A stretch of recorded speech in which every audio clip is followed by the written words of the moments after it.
শ্রী শ্রী হরিচাঁদ ঠাকুরের জন্ম উৎসব কেন পালন করা হয় আজকের ভিডিওতে সেই বিষয়ে আলোচনা করব।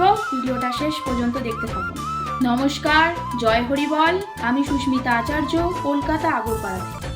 শ্রী শ্রী হরিচাঁদ ঠাকুরের জন্ম উৎসব পালনের বিশেষ তাৎপর্য আছে। তার জন্ম উৎসব পালনের মূল উদ্দেশ্য হল তার নির্দেশিত পথে দুঃখী, তাপী, দলিত, পতিত, নির্যাতিত মানুষের সার্বিক কল্যাণ করা এবং জাতি, ধর্ম, বর্ণ নির্বিশেষে অর্থাৎ মানুষে মানুষে সাম্য, মৈত্র ও সৌভ্রাতৃত্ব স্থাপন করা। এই উদ্দেশ্য সাধনের জন্যই শ্রী শ্রী হরিচাঁদ ঠাকুর সূক্ষ্ম সনাতন ধর্ম ভক্তদের মাঝে দিয়ে গেছেন। শ্রী শ্রী হরিচাঁদ ঠাকুরের প্রবর্তিত সূক্ষ্ম সনাতন ধর্ম গতিশীল জীবনের পথ। জাতির চরিত্র গঠনের জন্য শ্রী শ্রী হরিচাঁদ ঠাকুর আদর্শ গার্হস্থ্য ধর্ম পালনের কথা বলেন।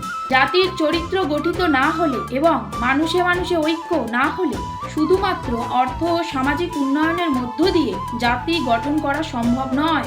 গার্হস্থ্য আশ্রমকে সুন্দর করে গড়ে তোলার জন্য তিনি দ্বাদশ আজ্ঞা পালন করতে বলেছেন। তিনি সমাজকে ধর্ম, কৃষি, শিল্প, শিক্ষা, ব্যবসা বাণিজ্য ও রাজনীতিতে এগিয়ে নিয়ে যাবার কথা বলেছেন। শ্রী শ্রী হরিচাঁদ ঠাকুরের সহজ সরল রীতিনীতি সূক্ষ্ম সনাতন ধর্মের বৈশিষ্ট্য।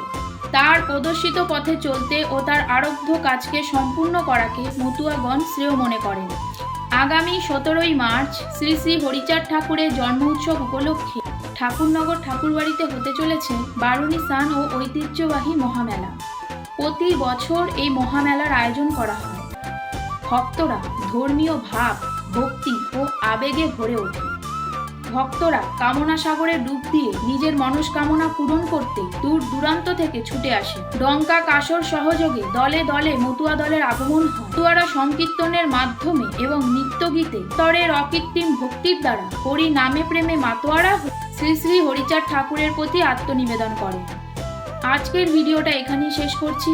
দেখা হবে নতুন কোনো ভিডিওতে। ততক্ষণ অবধি সকলে ভালো থাকবেন, সুস্থ থাকবেন।